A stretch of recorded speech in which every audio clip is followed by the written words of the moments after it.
Hey everybody, good afternoon and welcome back to the ChatGTM Podcast. I am your host, Michael Beck, and with me as almost always is Mr. Chad Horn. How you doing, Chad? Good. As we often say when we're sitting with a guest that we really like, hey, one of our favorite people. Yeah. This time we really mean it. Really mean it, like more than the last time we really meant it. One of our favorite people. Yes, and not only is, well, let's give an introduction. This is Mr. Anthony Presl, CEO of TimeForge, CIO or CTO of a company called CBS North Star. CTO, yes, sir. CTO, adjunct professor in some places, world traveler, fantastic dad, citizen, and also one of our board members, and one of my best friends. Wonderful. Thank you so much. Those are all very nice things to say. You've been there for me over the last couple of years in ways that I can never repay. And you are just a good person. And I think that's the first thing I want to start with. This is a really great guy. And we're going to have an awesome conversation. We're here at the Prosper Accelerate Conference at the Omni Hotel in Dallas. Anthony lives nearby. He's even kind enough to host us at his home. And Steph, if you're watching, thanks for putting up with us, walking in and out of your house and the towels that you set out for us and everything else. But let's get down to business. And I promise there's some business afoot here. So, Anthony, the people that don't know you and for some reason might not have heard of TimeForge, let's just start with a shameless plug. What is TimeForge? Who do you help? What do you do? What's special about it? Love it. The 30-second elevator pitch is at TimeForge. You don't have to do down to 30 seconds. Okay, we'll do it longer. Yeah, here we go. Yeah. My rambling time is You here. don't have to. You're next to Rambling Man, so you're fine. Yes. There we go. Rambling Entertainment. There we go. Okay. So TimeForge is a labor management system. I guess technically it's a workforce management product. Okay. It's a little bit different than many of the systems on the market because although it can do what most of these products on the market do, it also can do in labor standards. So you can actually set budgets and labor standards, and you can do productivity metrics and that kind of thing. So that's the core of the system. Yeah. Is all around scheduling and optimization of your labor. AI, if you will. We've had AI and machine learning. That's our two keywords we're going to drop on the buzzworthy here. It feels like it should be like Pee-wee's Playhouse at this point. And somebody says AI, everybody screams. Yeah, that's it. Takes a shot, right? We need to take a shot. Well, they'll be all trashed. But Yeah, yes, okay. that's true too. Yeah. That's true. Yeah, so we started with that, and then we built out all of the other components. We start with how do we find job seekers for your restaurant? How do we get them onboarded? What paperwork do we do? The scheduling, the tracking of certifications, all the way to same-day pay. We don't actually do payroll. Yeah. We stop right there. We have a ton of really great payroll partners. Wow. And so you're talking full employee life cycle. We are. Yeah. And one of the things I believe I know, because of some of the engagements you've been in with different companies, is TimeForge seems to have a little bit more robust features or components that even other solutions that offer WFM or workforce management don't, and that they actually leverage from your system. Can you tell us a little bit about that? Yeah, so we... It's your rules engine, I'm guessing. We have a rules engine. We also have a forecasting engine. And those two things... the great secret here is not a great secret. The great secret is that we've been around for a long time. We started in 2007. So we're older than most of the players on the market, which means that we've been working with customers that long. We still have some customers from our initial launch in 2007. Wow. And so because of that, we've had products and APIs and hardening of the system that you don't necessarily get if you go grab somebody new off the shelf. So we take those components and we make them available to others in the space. So there are a number of point-of-sale providers, for example, that use and leverage our system as their labor management system. Chad? So, especially since you've been around since 2007, you've made some decisions around what to do with the platform. How do you decide what not to do with the platform? Oh, that's a great question. We are incredibly customer-centric. And I say that more so than most folks. My vision for the company is not to have a billion customers on it.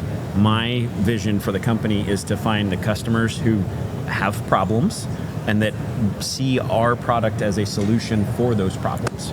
And so because of that, we build what our customers ask us to. And I know a lot of people say they do, but then there's this other engineering roadmap, and there's this other sales roadmap, and then there's TAM, and how do we go capture market share? honestly, we're very happy with a small team, smaller number of customers, very white glove support, and we build what customers ask us to. And so by not building, we don't build things customers don't ask for. It's I know it sounds really obvious, but it does when you describe it the way you did. Yeah, Yes. but it turns out that's really, really hard, right? Because we'll have, somebody will come to us and be like, oh, competitor A has this feature. And then our team goes, oh, we have to have this feature. Yeah. Let's go build it. If we built it, we would get more customers. And what's funny is on the other side of that is our competitor who is sitting in a room on a whiteboard going, we added this feature. It's really hard to support. Nobody freaking uses it. How do I get my sales team to sell it? Why can't we charge more? Yeah. So there's the other side of that conversation on the feature development. Well, when you guys look at product roadmap, let's talk about that. How are you figuring out what the next big thing is, or where to go? I mean, clearly there's legislative things that come out that you have to be aware of and engineer that. And AI is obviously prominent in everybody's minds right now. Yeah. And so let's talk a little bit about how you're developing the solution, where you're taking it. Yeah, so we, again, lots of feedback from customers, but we're also seeing some interesting alignment, and we have had, since our inception, we've had customers in multiple industries, and so we're not just in restaurants. Okay. We are also in grocery stores. We're also in convenience stores, and then about 20% of our customers have other frontline employees. So think about healthcare, think about service techs, that kind of thing. And so we get a broad application of the customers that come to us, and so we're able to kind of pick and choose features that we see in other categories, in specialty retail and general retail. And so, for example, gamification is something that we've seen in other industries that works really well in driving and aligning employees. Like the long standard in restaurants has been a labor percentage. You guys both know that. Yep. You both know the back office space very well. Yep. So, how do I stay under 20% labor cost, or how do I stay under 14, or My whatever targets, the math is? yeah. Well, it turns out those are really horrible metrics to even be bothering with, right? I mean, they're horrible. It's arbitrary. It's right? arbitrary. Yeah. You can scrape a lot of other things in there, and it turns out really what I want to know is I want to sell 35 sandwiches at lunch today, or whatever the number is. And so how do we manage that as a productivity metric? And by the way, if we hit the productivity metric, how do I then bonus or make sure that my team knows, hey, now that we've done that, let's go back and give you a gift. Let's give you a $10 gift card. Let's give you an extra 50 cents on your hourly wage, right?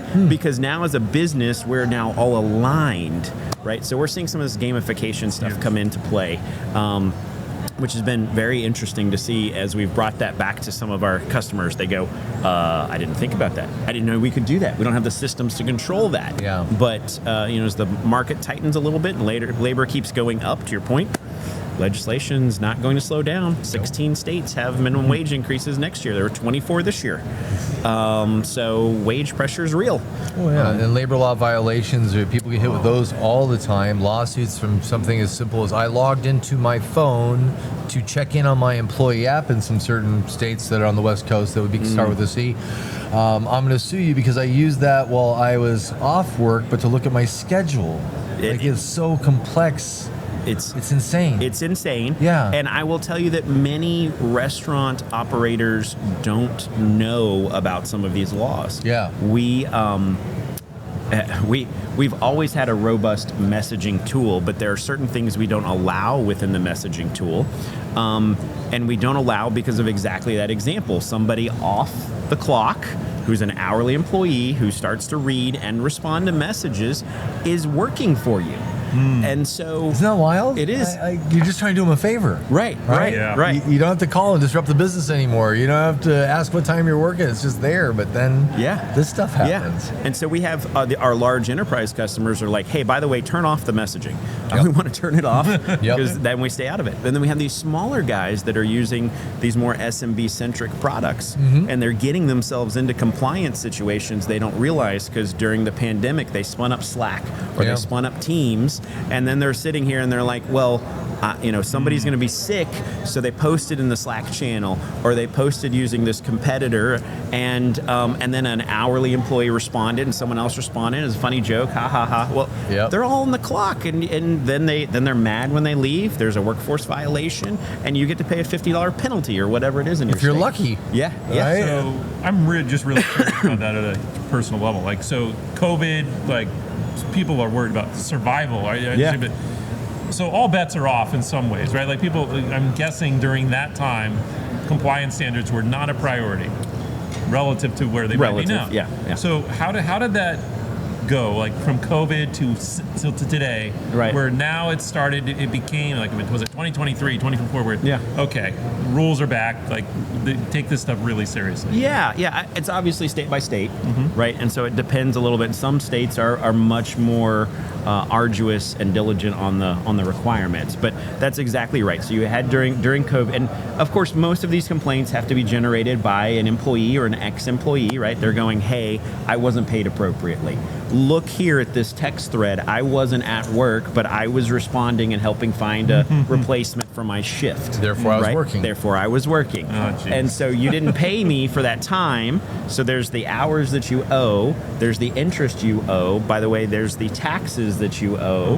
And then there's an infraction fee for each one of those violations. And so it's not quite as simple as just like, hey, open a Slack channel and everybody's gonna, or Teams channel, or a group text, right? I had a chat with a brand the other day. It was like, oh, all of our employees are in a group text for every location. And I'm like, oh, okay. Well, also, what happens when someone leaves? Like, do you remember to kick them out of the text thread? Yeah, you can't lock that down. Yeah. Right, like an email, you can shut that off. Right. Right? Yeah. But how do you mitigate that? Yeah, and it's somebody's personal cell, right? So there's all kinds of interesting layers. Like, oh, no, they weren't on the clock, but they were. They were doing work, not at your restaurant. So now the remote stuff comes into play. Like, okay. Anyway, it's a very complex situation you can get yourself into. That and tip pooling are kind of the two main things that restaurants get in trouble for, right?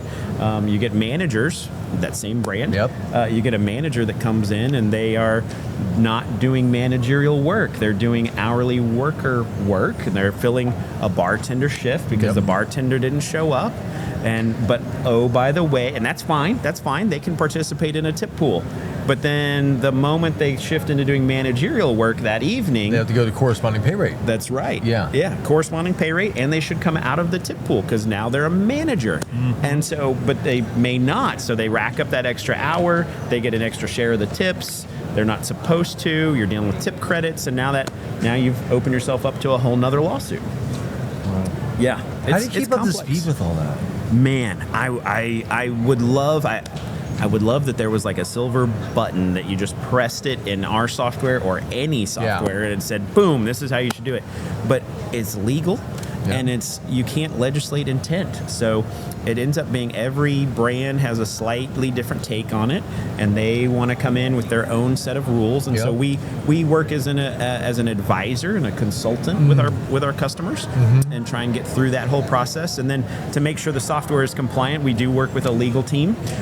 They work with a ton of very large national restaurant chains and independents, and we work with them every time there's new rules out. We go, hey, is this how we should interpret this? Let's put that together. We just a couple weeks ago we had to work with them and put together a legal briefing for a brand in New York because they operate in New York and they operate in California and they operate in Colorado. That's a fun one. Yeah. You got to post schedule so far in advance so that everybody knows when they're supposed to be at work and they can set up childcare and second jobs. All of that's great stuff. Was it like 2-week postable schedule, or is it more insane than that? It depends on the state you're in. Yeah. Well, let's just talk about the wackiest one, California. I'm from there, so I can say that. So Yeah, California's a little wacky, right? Yeah. I mean, there's all kinds of rules in California. I mean, Fair Work Week is one, but you can't bring somebody in to term them. Like they need to be there for a few hours before you're gonna have to pay them while they're there, right? To terminate them. Yeah. So if they're gonna drive in, call them and say, hey. You can, but Okay. if they show up, if they just show You up, gotta let them work their shift. they're 15 minutes late for their shift, and you're like, you know what, Chad, we've had it with you. Enough with this attitude. You're out of here. Like, Can you do that and just pay them? I guess that's what you have to do. Well, yeah, you have to you've pay got to them pay for the them. rest of the shift. Yeah, but you might have to pay them for half the shift because you Yeah. can't, especially if they had to commute, Yeah. right? If they had to Yeah, commute yeah, in, you know? I mean, so there's, and you have to get them paid out within 48 or 72 hours, you know? So there's some interesting rules. Again, as always, and it's always changing. Every quarter, somebody changes this stuff. In California specifically, I'm just curious because like this seems so crazy complex to me. It is crazy What complex. percentage of restaurant closures would you attribute to doing this wrong? Oh, that's a really great. California has something also that's even a little bit crazier, and my brain just escaped on me. The Gosh, cache Dallas. needs a rebuffer. Yeah, rebuffer. I'm gonna have to pull out my phone here and look for I'm what going to this put a thing little is loading called. bar on the screen during this. Yeah, It's connected yeah. to AWS. That's right. Yes. Yeah. This is the AI. His coming cloud out. services just Yeah, dropped. Yeah. It's coming back up. Well, What is see, that called here? This is in some ways this is painful to even think about. So maybe Yeah. your brain is deliberately trying to forget this. It's a repressed memory. PAGA. That's what I was thinking. That's right. PAGA. That's right. PAGA.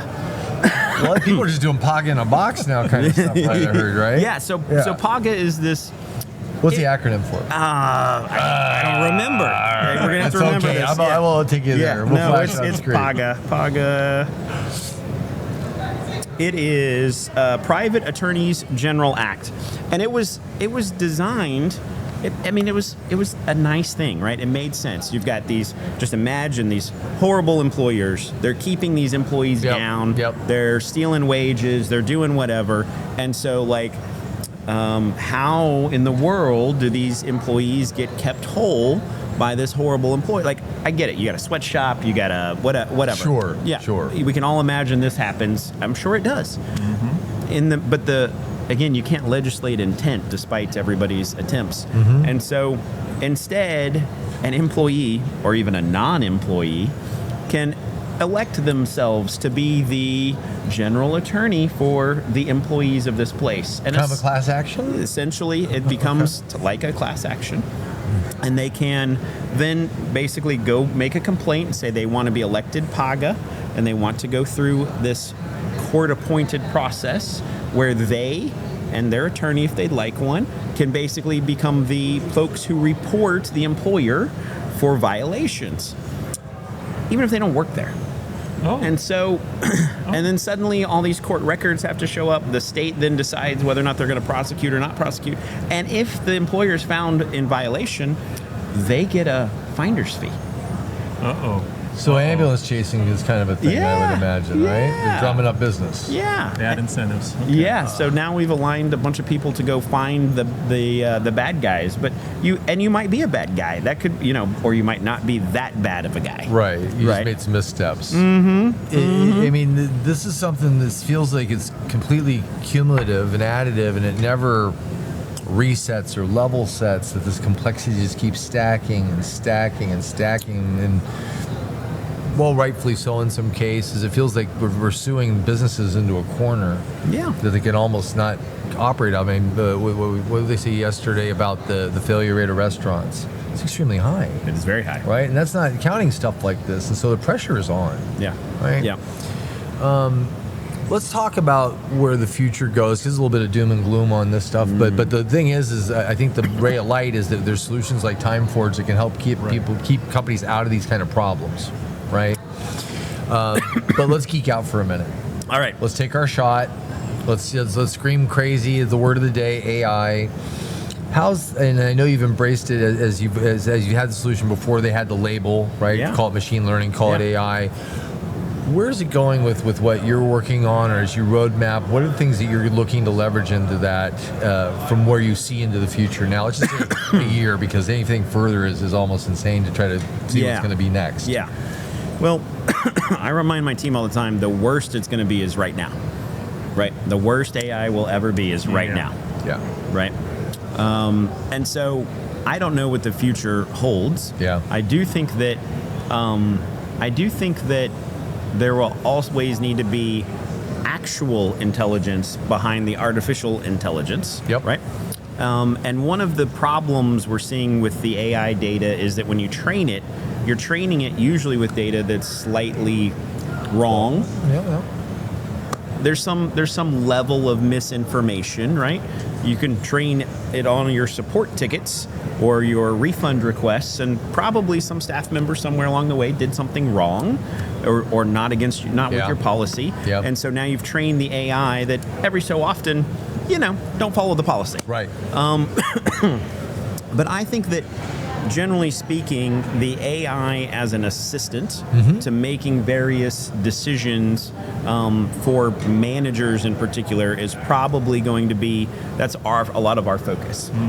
Is how do we better, 3 employees want to pick up a shift. Which one's the right one? Well, manager. And what's the fair answer? That's right. Manager is going to have their own bias, whatever that bias is, which could also put you into a compliance situation. Can the AI just pick the right one? Yeah. Or pick one? It could be random. It could be, whatever that is. Or we might go back to those productivity standards and choose the right person for the right shift at the right time. What is like an A player, B player, C player, and then schedule according to those skill sets? Right, exactly. Or gamification. Giving them their preference because they had earned it. Right. That's exactly right. They racked up enough of the experience and they earned that. So so you've got all kinds of interesting things that go on with AI being able to help out managers. We talked about doom and gloom. I mean, the average manager now in the market has less than 3 years of experience. And so they don't have this intrinsic gut feel of how to run everything. And so anything we can help them within the decision-making process. Ramp them up too. Yep. And then one of our things has always been, hey, we just want the schedule to be there. When you sit down, there should already be a schedule. You shouldn't be starting from staring at a blank screen. It's a lot easier to be an editor than a writer. And so we want to make sure that those kinds of decisions, it's already preloaded. Yeah. Well, let's talk for a minute because we're on the subject of AI. You shared an anecdote with me a couple of months ago. Okay. You were on a podcast. Okay. Yeah, I do that. And they emphatically thought they knew who you were. This was This was great. Tell me that story again, please. So, it was fantastic. It was pretty funny. Yeah. So we won't name names. Yeah. Right. Let's be nice to kind to them. But yeah. Yeah. So I was on a podcast. I had never even heard of this podcast before. They reached out and asked me to be on it. So I was on the podcast. And there were 2 hosts similar to this situation. And they started going and throwing me a couple of questions. And the questions got odder and odder as the interview went on. And this was just in the first 5 or 10 minutes. Yeah. So tell us about your background. Tell us about where you went to school. Well, and then how about your master's degree? Newsflash, I don't have a freaking master's degree. And then they're like, well, tell us about the PhD. And I'm like, well, if I don't have a master's, I don't have a PhD. And so and so we kind of logical progression. Right. Yeah. And then they were like, well, tell us about the paper you wrote and how that impacted your life. And I was like, what? And they were like, well, then you had this. Anyway, so the very quickly devolved, and I was like, time out. I don't know what y'all are talking about. And the host goes, we've never had this before. I asked ChatGPT about your background before the show started, and then asked it to prompt me with a bunch of interview questions, and it was wrong. It just made stuff up. Would you do like game design and things like that too? Yeah, that's exactly right. Yeah. And that's how that process was. Is hey, tell us about your game. And I was like, how did they know that I hacked games when I was in middle school? And I was like, well, that's really great. This guy did lots of interviews. And then the next question, again, it just got weirder and weirder. Was there another Anthony Presl that they might have been asking about? Did you go back and look and go, who was this guy? I hadn't looked if it was a complete total hallucination or if it was just based a little bit on fact. I'm not sure. Check your sources. I think is the lesson. Yeah, that's exactly right. That's hilarious. That's exactly right. Chad? So would you characterize yourself as an AI optimist? Ooh. Oh, that's a good question. Ooh. Or is it going to kill us all? Thank you. Oh, wow. Thank you for your answer. Went deep. Yeah. I don't know that it's, I'm not overly concerned. I was at a conference earlier this week. And I was the AI pessimist in the room. Oh, okay. Because what does the AI pessimist say?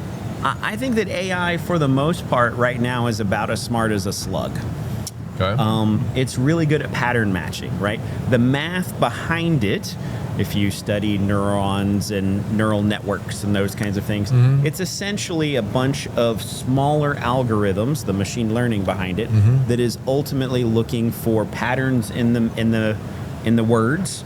And it's actually really interesting. If you look at the math behind it, you can find something where like the difference in the way they do these, what's called vector math, you end up between the difference between say the word male and the word female, which if you look at that difference may be because of how it's used and trained in Reddit or Wikipedia or all these online sources, that male and female might be the difference between king and queen. And so suddenly it can figure out, because the difference of this math in the vector, that's how it would know that those could be similar words that get used in similar usage. Yep. And so it's just looking at all of the written text. Anyway, it turns into a math problem.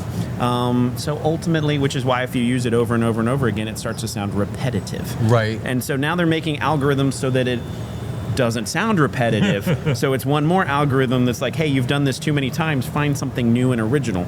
Right. And so for the tasks that it needs that, though, repetitive tasks, scheduling people, looking at sales trends, trying to figure out the weather, how does that impact us? Right? Yeah, let's make a new ad, let's run a new marketing campaign. It's awesome. Going to do great at that stuff. Yeah. Coming up with a brand new campaign for Burger King to, hey, here's the King, the Whopper, like never going to do that. Zany creative isn't on its menu. It's not ever going to do that. When last week Chad and I were looking at this, I think it was an Instagram or TikTok video, and it was actually from one of the fathers of AI. And he was talking about the genie being let out of the bottle, and that there's nothing really we can do to stop it at this point, because if we let off the gas in the U.S. and say, hey, we're going to put walls around it, China will take that as a competitive edge and push. So this is a fire that's going to keep burning and growing. Sure. Right? How do we start corralling this, or what do you think? Because I mean, there's AI that are making phone calls to people saying, "Hey, Dad, I'm in trouble. I'm in jail. Can you send some money?" Right? Or Lonely Hearts are getting text messages from these AIs that just happen to be a beautiful girl from China that's messaged them accidentally. Oh, I thought we met in Georgia, and and it turns into these long progressive conversations. You get those too, huh? I get a lot of them. Yeah, it's nonstop. Yeah. By the way, I got cloaked. They're gone now. But it seems like the Hall of Mirrors is getting more clearer in a picture that's not there, and progressively we're being presented with things that aren't real, and the illusion is becoming more and more palpable, but yet still it's not real. I'm still trying to get my head around, how do we protect ourselves, our families, from these things that are being presented to us on a daily basis? As wow, look how uncannily close that is. Right. And now uncannily close is, well, I thought that I talked to a person. I thought that I saw this thing that was made by a person. Yeah. We're in uncharted territory. We are. This is really scary stuff, right? Yeah. And there are a lot of people doing research on how do I know it's a deep fake? How do I know it's a fake? I mean, Will Smith eating spaghetti isn't the thing anymore. That's right. the thing of the past, right? Well, I don't know if you saw last night. Last night, Tinder released that they will not allow creation of profiles unless you do a small video to prove that you're a human. Yeah. So that happened last night because they have so many fake accounts that are being created by bots, and then they're generating fake AI, and then they're generating fake dates, and they're it's taking advantage of people. Wow. So, or even the thing that Chad and I were watching, he was talking about AI actually hiding its own attributes as they're trying to protect and put these walled gardens around them, that the AI pretends it's, I don't know if it's a pretend word, but they're literally hiding its attributes to say that it's protecting, it's being pruned or stopped or slowed down so it can keep progressing. Yeah. Is that real, you think? I don't know about the AI turning into like Mission Impossible, setting off the nuclear, but maybe. I mean, I'm involved with, as you gentlemen know, I'm involved with an accelerator at the Texas Tech University. One of our companies this last year is a company called Moveris, and Moveris is done all of this work on ensuring that a human is a human. And so it's going the opposite direction. We're not going to try and prove that it's a deep fake. I'm going to prove that this person is a human. And how do we do that? And what kind of micro-facial things do go on, and like between interaction, fingerprints. Yeah. And there's something they're calling a face mesh, which is kind of their own little terminology to prove that a human is a human. Because it turns out there's interactions that we're having that, like, even before you turn, I anticipate that you're going to turn. And so, like, but the AIs, at least so far, they don't know about this stuff. And so you can detect those, the anti-AI, if you will, in the videos. Wow. So the world is very large. There's many industries. How do you think the restaurant industry will participate in the evolution of AI as a whole? Maybe it won't. Can you narrow that down a little bit? Let's paint some extremes, right? It could be like, okay, the tech guys for entertainment. A lot of things start with entertainment applications. Sure. And does entertainment lead the way and kind of really drive all of the evolution decisions around AI, and kind of restaurants just follow along doing whatever it can? Or maybe because it employs so many people, because it touches food and it's part of everybody's experience, that it plays a more prominent role in the continued direction of the technology than it might otherwise. Yeah. Doesn't most tech start in pornography? Isn't that? I mean, I didn't want to say it, Anthony. Yeah. Okay. Yeah. Well, that led like that's why Betamax and VHS and the DVD, online like credit that, card payments. Online credit card payments exist because of So, really? Yeah, 100%. I guess it's a little brown bag. I guess you're paying online or something. Yeah. So, I don't know. I mean, the restaurant industry typically, I would say, is a laggard of most technology. However, to your point, it's a very large workforce, right? It's the 5th or 6th largest workforce by industry in the United States. And so typically once a piece of tech lands in the restaurant industry, it starts seeing very mass adoption because you have such a large workforce that touches it. So, but that being said, restaurants are not known for like mass adoption of new tech. No. I mean, when the kiosk was first invented and released in like 2009, right? It's been around a long time. That right? was a long time coming. Yeah. And there's, you got all the headlines like kiosk is here, kiosk, every year people were predicting kiosk. And He's been here for a long time already. Yeah. Exactly. So shout out to Jeff Alexander for doing it sooner than most. That's right. Innovator. Jeff. So back to more on the fun, happy future side of things. What do you use it for? What's like a cool thing you like to mess with it for on a personal basis? With AI? Yeah. I'm dying over here.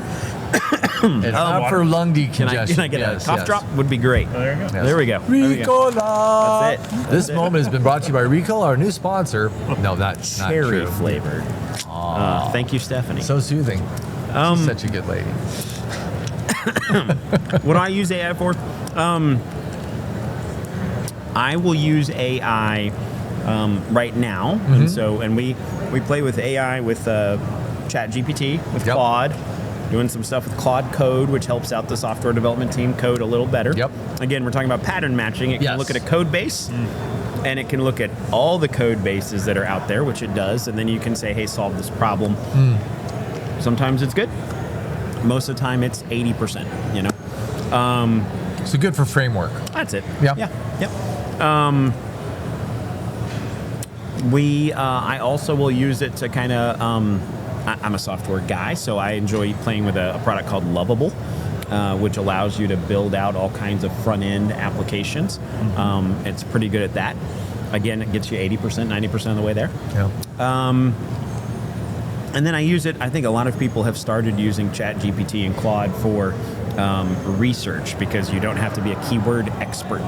You can just describe in plain text what you're looking for.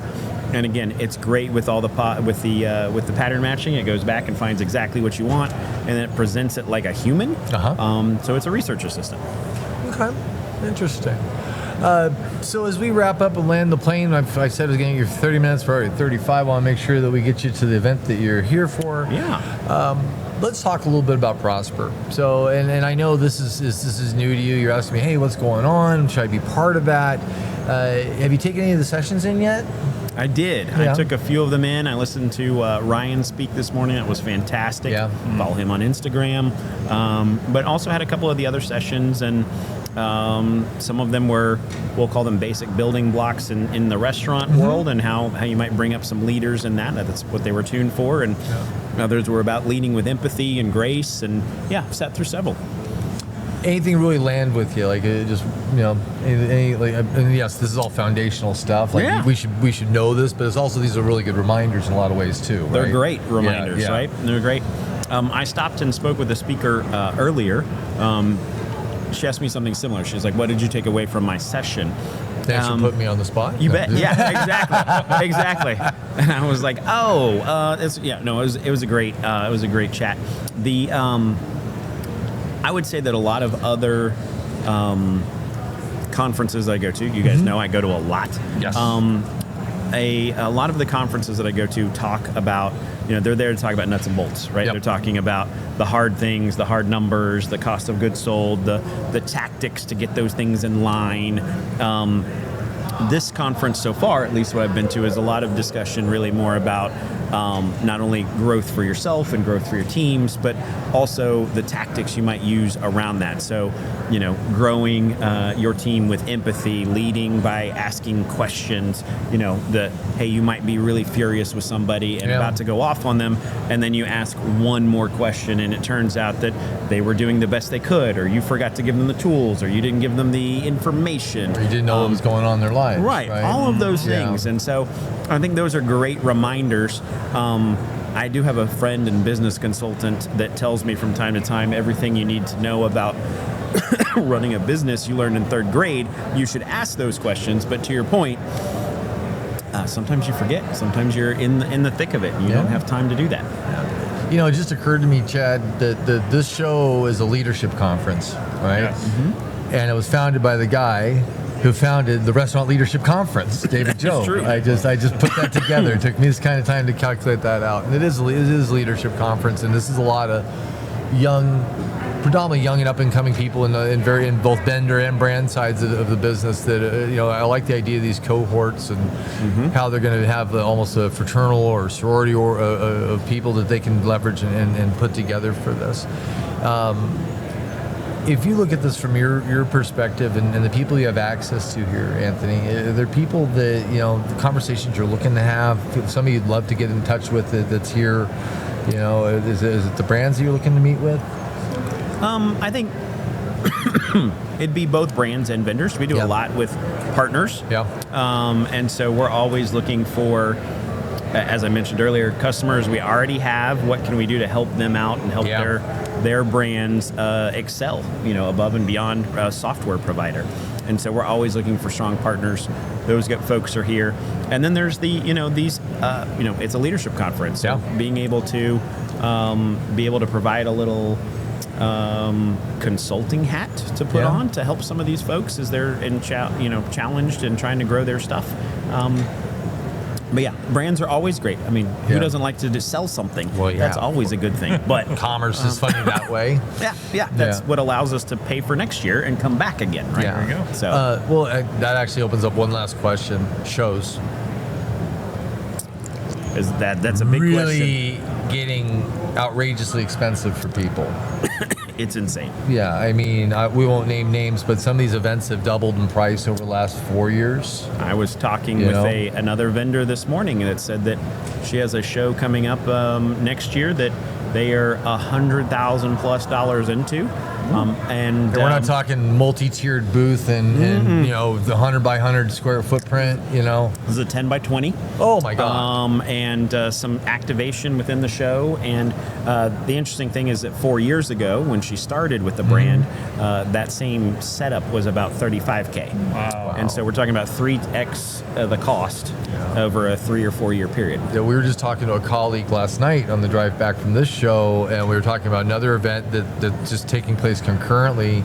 And I've been to this event before, and there were maybe 300 or 400 people, and he described that there were about 50 people at this one this year. Yeah. And so it feels like that maybe in pursuit of the bigger ticket, they're actually cutting their nose off, because if you increase volume, you can increase opportunity. The busy city as opposed to the big vacant town, ghost town. Mm-hmm. You know, I don't know why they're not just dropping prices to bring more people in to synthesize more business, and then adding options and flavors as opposed to just this giant big ticket that's just knocking people down. Right. I mean, at some point, something's got to level set. Yeah. And I think also there's a number of new events, right? Yeah. And so all of these new events have propped up, which has created all kinds of new problems, because brands are, one of my friends in the industry likes to tell me, dude, I've got a day job. I have a restaurant brand to run. Yeah. What? I don't have What are you talking about? Yeah, I can't be at every How many shows have freaking you done trade this show. year? Couple of months? 20, 25? Yeah. Yeah. And we'll say on average $20K a pop with T&E on average. Yeah, somewhere Do the between 10 math. and 20. Some of the industries that we operate in are cheaper than others. But yeah, the restaurant shows have gotten pretty well priced out. And I think most of the vendors we've talked to have said, hey, this next year we're cutting at 20%, 30%. Because we just can't do them all. I've been talking to friends at big business, like, we're trimming the fat on some of these shows. Yeah. And they're cannibalizing each other with having them happening concurrently. It's going to be an interesting 26, I think. I think so. Yeah. No, it's about quality. It's Yeah. about impact. It rhymes with the discussion around higher education. Like, okay, tuition keeps going up. Are the students getting the value in the business world? Right. No? Okay, Right. let's readjust. Similarly. Right. Yeah. There has to be value on all sides, and if the vendors are not getting the value, they're not going to pay for the event. Yeah. Well, let's go ahead and land the plane. I think we've got a really great discussion here. Went in some directions I didn't think we were going to go. But, this is a leadership conference. And I'm going to say it without any prompting that the person sitting next to me is one of the best leaders I've ever met. He leads with empathy and kindness and grace, and I know I've worked for him at one point in my career, and I know I think I probably knocked the last follicles off his head during that part of my journey. Maybe. But again, you're one of the best people I know, Anthony, and very I think kind. the people that work with you are privileged to have that opportunity to work with somebody as gracious as you, that cares about people as much as you. It has the wisdom that you provide every single time, and honestly, it's an honor to know you.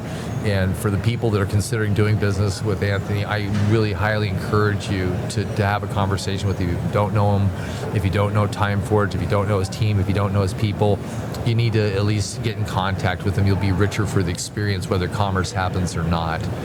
And so, this is one of the best people I know. And I encourage you to talk to him. So with that being said, this is the ChatGTM Podcast. We're signing off here for now from the Prosper Accelerator Conference, and we'll see you on the next one. But always in closing, random acts of kindness, sprinkle that stuff everywhere. Everybody could use a little lift in their day. You never know whose day you're going to turn around because you did that one little thing that moved that extra inch to do that kindness that made their day better. So with that being said, have a blessed day, and we'll see you in the next one. Love it.